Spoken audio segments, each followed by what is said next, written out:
priamo na hradisku našli. Toto sú radlice a čerieslo, to sú vlastne súčasti prúhu. To znamená, že žili tu aj remeselníci. Tu máme nejaký nôž. Môžeme predpokladať, teda archeológovia predpokladajú, že toto hradisko malo strážnu funkciu, aj funkciu refúgia. To znamená, ak hrozilo nebezpečenstvo, tak obyvatelia okolitých osad sa sem zhromaždili. Pravdepodobne aj s nejakými so svojimi zvieratami.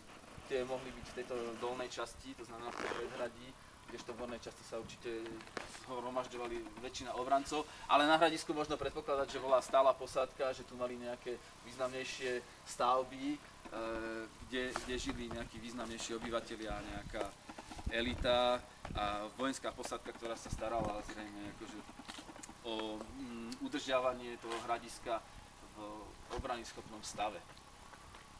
Po zániku Veľkej Moravy nevieme, aký bol osud hradiska, nezistili sa zatiaľ nejaké stopy, že by bolo zničené pri nejakom dobývaní. Možno postupne ho jednoducho ľudia opustili. Až potom v 13. storočí nachádzame nálezy kľúčov, nálezy nejakého železného ražňa, ostrohu, kresadlo a podobne, ktoré svedčia o tom, že v tom období znovu hradisko obnovili.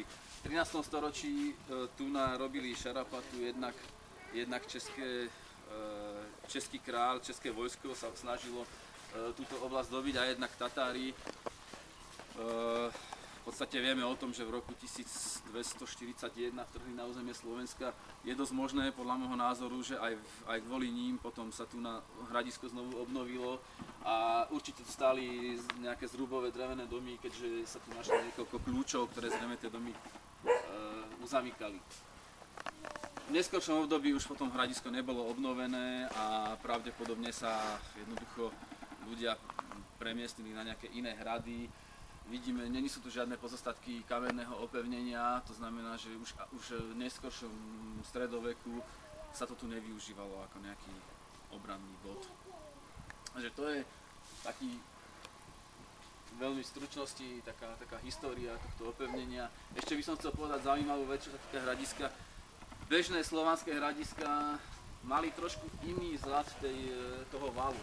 Oni mali drevenú konštrukciu, to znamená, videli ste normálne spredu také drevené debnenie a to debnenie bolo vyplnené zeminou, ale pri zamčisku to vyzerá tak, že im postačovalo nejaká vnútorná konštrukcia, takéto brvná, z ktorých tu na niečo vidno, také časti, na ktoré bola nasypaná zemina bez toho, aby tam bolo to drevené debnenie umiestnené. Aspoň zatiaľ tie výsledky archeologického výskumu tomu nasvedčujú, že teda nebol žiadny iný spôsob budovania hradby, než len toto. Takisto tu chýba typický znak slovanských hradísk veľkomoravských, kamenná plenta. To znamená, nebol tu čelný kamenný múr vybudovaný, tak ako to vidíme na niektorých iných slovanských hradiskách. Ono ale zase vidíme, že tie valy sú dosť mohutné na to, že pokiaľ sa na ne postavila drevená palisáda, tak to zrejme postačovalo pre obranu a tí budovatelia hradiska nevideli dôvod na to, aby sa tu budovala ešte nejaký kamenný múr, nejaká čelná kamenná plenta. Postupom času samozrejme, ako bolo hradisko opustené, tak tie drevené časti zhnili a hradba začala samozrejme chátrať, ale napriek tomu aj v dnešnej dobe vidíme v týchto častiach stále veľmi mohutné valy ako pozostatky tohto opevnenia. To je asi tak všetko. Myslím si, že je veľmi dôležité, my ako celé občianske združenie si myslíme, že je dôležité, aby sme na týchto slovanských alebo aj starších hradiskách umiestňovali informačné tabule, pretože ľudia, keď sem prišli donedávna, tak jednoducho nevedeli si ani predstaviť, ako to tu mohlo vyzerať, nevedeli si predstaviť vzhľad takého hradiska, nechápali, na čo sú tam tie valy, mnohí si to ani vôbec nevšimli a vlastne vďaka týchto našim tabuliám myslím si, že tie prispievajú k nejakej informovanosti ľudí a zároveň aj k tomu, že ľudia si uvedomia, že aké významné opevnenia budovali priamo naši predkovia v tom 9. 10. storočí v čase Veľkej Moravy, vlastne v čase rozkvetu tohto územia. To je asi tak všetko, čo by som k tomuto hradisku povedal. Neviem, či ešte niekto chce niečo. Ostatné sa dočítať. Áno, samozrejme, že podrobnejšie aj rôzne fázy budovania toho valu sú popísané v tejto časti informačnej tabule. Tu nás sú popísané nálezy, tu je niečo všeobecné o slovanských hradiskách, aký bol ich význam, prečo si je potrebné ich pripomínať a vlastne vážiť našich predkov.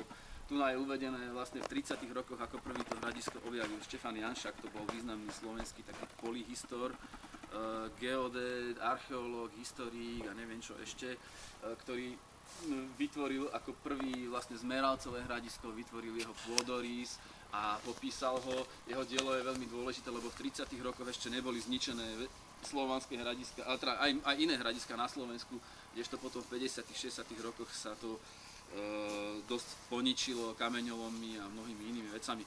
On nám práve zachoval ten pôvodný vzhľad rôznych valov a priebehu opevnení a tak. A jedno z prvých hradísk, ktoré on vlastne skúmal začiatkom 30. rokov, bolo práve toto Modranské hradisko.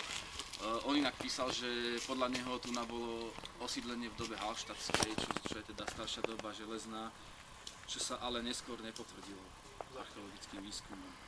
Čiže oni tu našli teda len tú dobu bronzovú a potom Slovanu. Nič medzi tým sa zatiaľ nenašlo. Takže tak, ešte raz všetkým by som sa chcel poďakovať, že ste dnes sem prišli, nás tu nejakým spôsobom podporiť a všetkým, čo sa zúčastnili na tvorbe tejto informačnej tabule, jednak všetkým členom nášho občianskeho združenia, jednak pánovi Kratochvílovi a aj mestu Modra. Ešte raz ďakujem za spoluprácu. Tleskejte, má to rád. Čo? Tleskejte, má to rád.